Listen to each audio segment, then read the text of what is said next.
नाजरीन, ये सन 715 है। हज का मौसम है। मक्का में खूब चहल पहल है। मुसलमानों के काफिले धड़ाधड़ आ रहे हैं। खैमों का शहर मार्ज वजूद में आ चुका है, जो लम्हा बलम्हा बढ़ रहा है। मस्जिद हराम के सामने फ़कीरों की कतारें हैं। उनमें ज़्यादातर बद्दू हैं जो हज के दिनों में यहाँ आकर भीख मांगते हैं। इन फ़ुकरा में इस दफ़ा एक बूढ़े फ़कीर का इजाफा है, जिस पर किसी ने कोई ख़ास तवज्जो नहीं दी, क्योंकि आम फ़कीरों की तरह इसके कपड़े पुराने, मैले और फटे हुए हैं। चेहरे पे मिट्टी की इस हद तक धूल है कि चेहरा पहचाना ही नहीं जाता। तमाम फ़ुकरा में ये शख्स सबसे बूढ़ा है।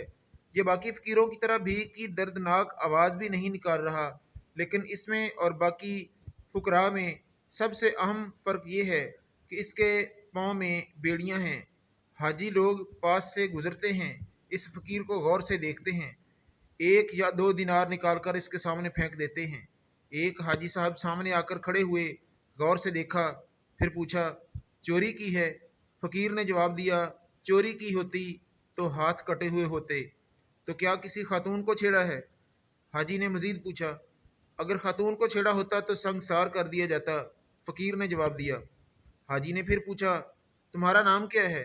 जवाब मिला, कभी मेरा नाम भी हुआ करता था, अब रहे नाम अल्लाह का।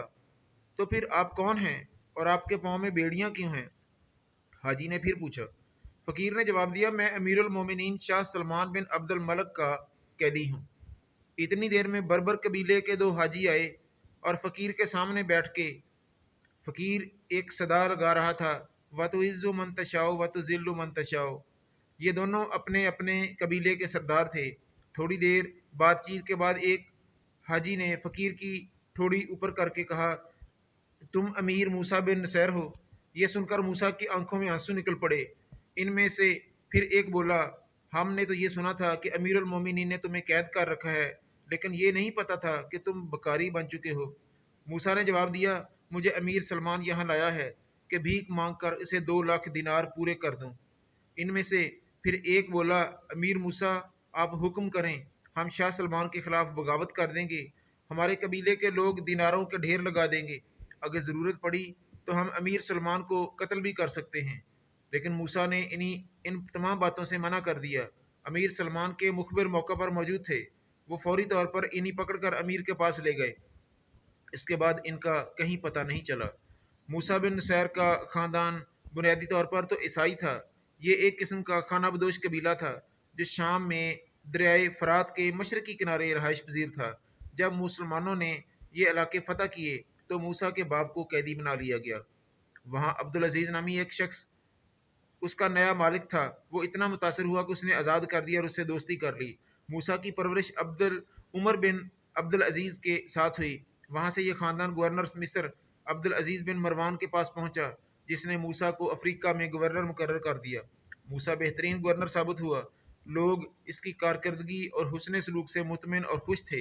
लिहाजा मूसा ने हालात का फ़ायदा उठाते हुए अपनी एक बेहतरीन जंगजू फ़ौज तैयार की, जिसने शुमाली अफ्रीका फ़तह किया। ये बर्बर कबाइल का इलाका था, जो जाहिल होने के साथ साथ बहुत दलेर और जंगजू किस्म के लोग थे। ये बहुत जालिम और हद दर्जा के वहशी थे।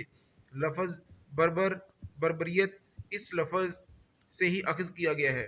मूसा का सबसे बड़ा मसला बर्बर कबाइल साबित हुए, जो किसी की हुक्मरानी कबूल ही नहीं करते थे। लेकिन मूसा का उनके साथ हुस्न सलूक इतना अच्छा था कि आहिस्ता आहिस्ता ये तमाम लोग मुसलमान हो गए। लिहाजा इन्हीं फ़ौज में मुलाजमत दी गई और फ़ौज के आला ओहदे भी दिए गए। इससे इन लोगों में डिसिप्लिन आया और ये बेहतरीन सोल्जर्स साबित हुए। तारिक बिन ज़ियाद भी एक बर्बर ही था। मूसा बिन सैर की गवर्नरी के अहद में इलाके में अमन कायम हुआ और तरक्की हुई। खसूसन बर्बर कबाइल काफ़ी आसूदा हाल हुए। शुमाली अफ्रीका के सामने आबनाए जब्राल्टर है और इसकी दूसरी तरफ यूरोप का इलाका स्पेन है। ये सारा इलाका अफ्रीका के मुकाबले में बहुत ज़्यादा ज़रखेज़, दौलतमंद और ताकतवर था। सारा इलाका ईसाई था। आबनाए जब्राल्टर के किनारे स्यूटा नाम की एक छोटी सी ईसाई रियासत थी, जो स्पेन के साथ मुंसलिक थी। स्पेन का हुक्मरान रॉड्रिक नामी ईसाई था, जो जालिम होने के साथ साथ बद किरदार भी था। रियासत स्यूटा का हुक्मरान जोलियन नाम का शहजादा था। इस दौर में रिवाज था कि इलाके की तमाम रियासतों के गवर्नर हुक्मरान अपनी बेटियों को आदाब और तहजीब सीखने के लिए चंद सालों के लिए शाही महल में भेजते थे। وہاں وہ تعلیم بھی حاصل کرتی اور شاہی آداب بھی سیکھتی۔ علاقے کے رواج کے مطابق کاؤنٹ جولین نے بھی اپنی بیٹی فلورنڈا کو شاہی آداب سیکھنے کے لیے شاہی محل میں بھیجا۔ فلورنڈا بہت خوبصورت تھی۔ جب یہ جوان ہوئی تو راڈرک نے زبردستی اس کا ریپ کر ڈالی۔ فلورنڈا نے باپ کو بتایا تو وہ اسے وہاں سے واپس لے آیا۔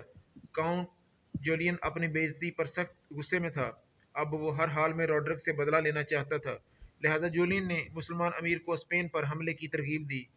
طارق بن زیاد کو 7,000 بربر کا لشکر دے کر بھیجا گیا۔ طارق کی اسپین میں فتوحات جاری تھیں کہ جولین گورنر موسیٰ کے پاس جا پہنچا اور اسے بھی حملے کی ترغیب دی۔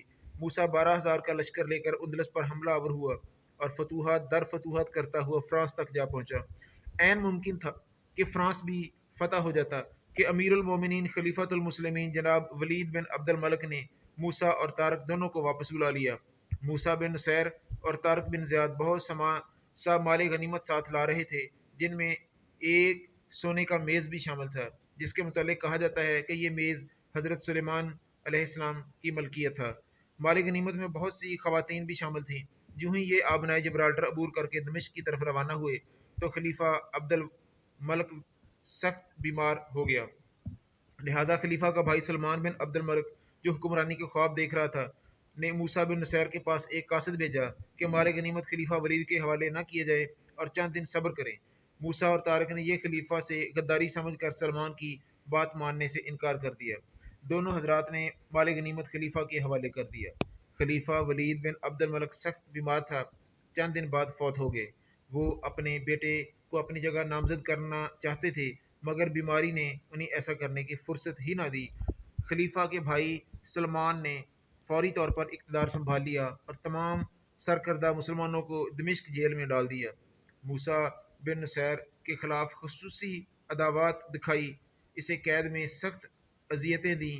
اس کا بیٹا عبدالعزیز اندلس میں اشبیلیہ کا گورنر تھا، اسے قتل کرا کر اس کا سر ٹرے میں رکھ کر موسیٰ کو پیش کیا۔